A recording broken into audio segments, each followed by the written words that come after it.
Welcome and thanks for joining us for this quick recap of Crowdstrike's 2026 Global Threat Report, and we are in the year of the evasive adversary. If you don't know what the GTR is, at the start of every year, CrowdStrike produces this report, which covers the previous year's attacks, TTPs, threat actor personas, and a vast array of additional information. I highly recommend, if you are a security practitioner or interested in this space, to download the whole report because it contains way more detail than I am able to cover in this short review.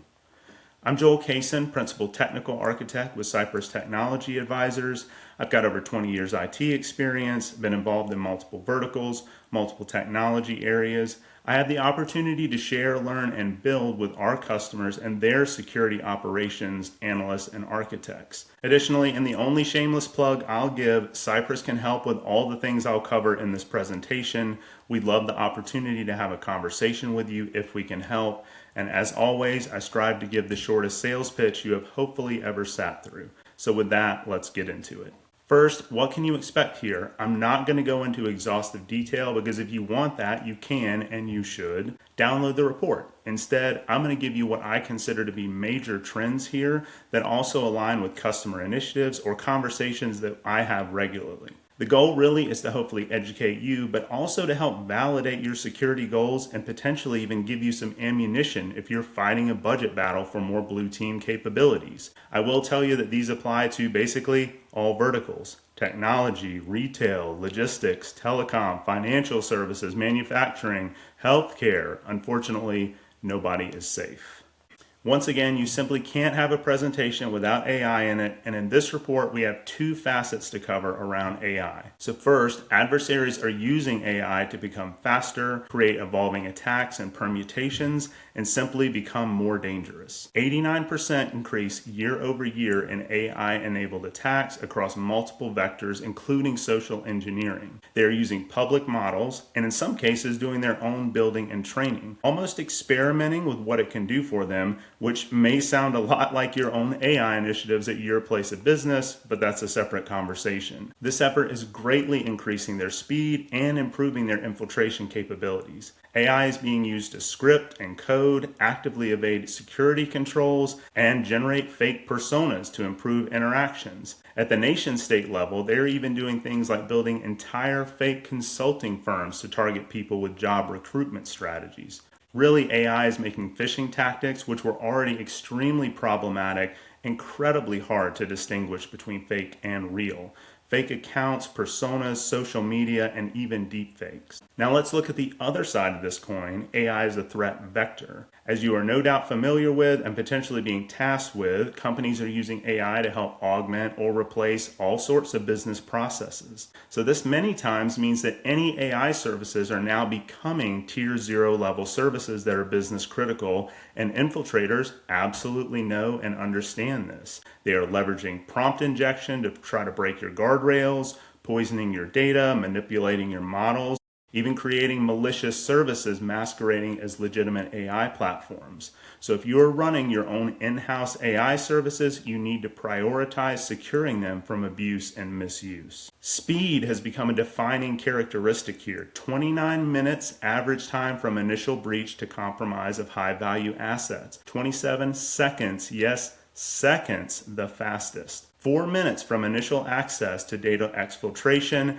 and a 42% increase in zero-day exploits prior to public disclosure. Take a moment and ask yourself, are you prepared? Can you respond at this speed? As much as we joke about AI being injected into every tool and every conversation, the stark reality is that you absolutely need that capability to detect and respond to these new generations of cyber attacks. Human speed detection and correlation is simply inadequate, full stop. And looking at those zero-day exploits, it's entirely possible that you miss the initial intrusion, so then what? Are you prepared to monitor access throughout your systems? Are you using network segmentation to limit lateral movement? These are questions that you should be asking. Now on to one of my favorite dead horses to beat, identity. And also, let's be real here, identity is not an easy thing to tackle. It's central to almost everything we do, and it's so easy to mess up or miss security controls around it. And I know this is an overused phrase. Attackers aren't breaking in, they're logging in. But again, absolutely true. 82% of detections here are malware free, meaning they use valid credentials, they move through approved channels within the organization. Valid account abuse accounted for over a third of cloud incidents. If you aren't seeing and treating your identity stack as your crown jewels, it may be time to rethink your approach here. Protecting, monitoring, detecting anomalies within legitimate identity paths can mean the difference between stopping an attack at the source and finding out about it months later. Are you able to find malicious activity hidden within legitimate access? That 4-minute exfil I talked about earlier, initial access was convincing the victim to grant control through Quick Assist. Additionally, think about recovery.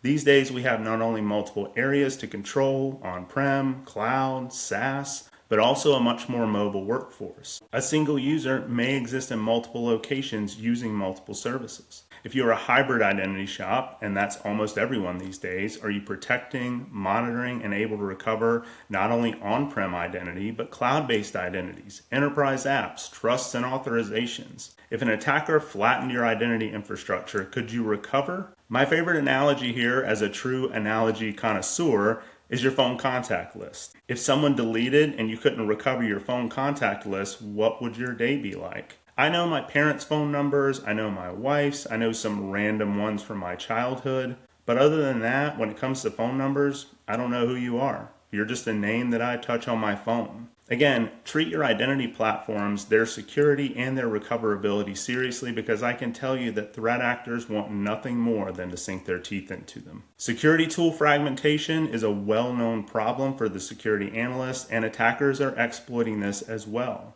They're staying off of well-protected endpoints while betting that you can't assemble the kill chain fast enough to respond while you sort through 10, 15, or even more interfaces from different tools. Best of breed choice versus platform has long been a topic of discussion, not just in security. If I think back to the converged infrastructure pods and build versus buy strategies that we've been talking about for years, but we're now seeing meaningful risk trade-offs occurring from that mentality. Final note here, supply chain attacks into code bases are a real thing. So imagine a scenario where you are the target, but rather than trying to breach your ultra-secure Fort Knox, adversaries are able to break into and modify code of software that you use. So maybe we're replacing a dependency with a malicious version. Maybe this is an inserted or redirected update package that deploys remote access or command and control. It's likely that you are prepared in blocking novel, unsanctioned software deployments. But do you have zero trust controls around ones that you already use? Software guardrails and behavioral lockdowns will become more and more critical in the coming years. You should be able to set boundaries for what software is allowed to do for your sanctioned applications and monitor and detect anomalies when they start to act suspicious. I hope this was helpful. Again, I encourage you to download and peruse the full report, as it has way more detail than I was able to share here. I'm Joel Cason with Cypress Tech Advisors, and thank you for tuning in.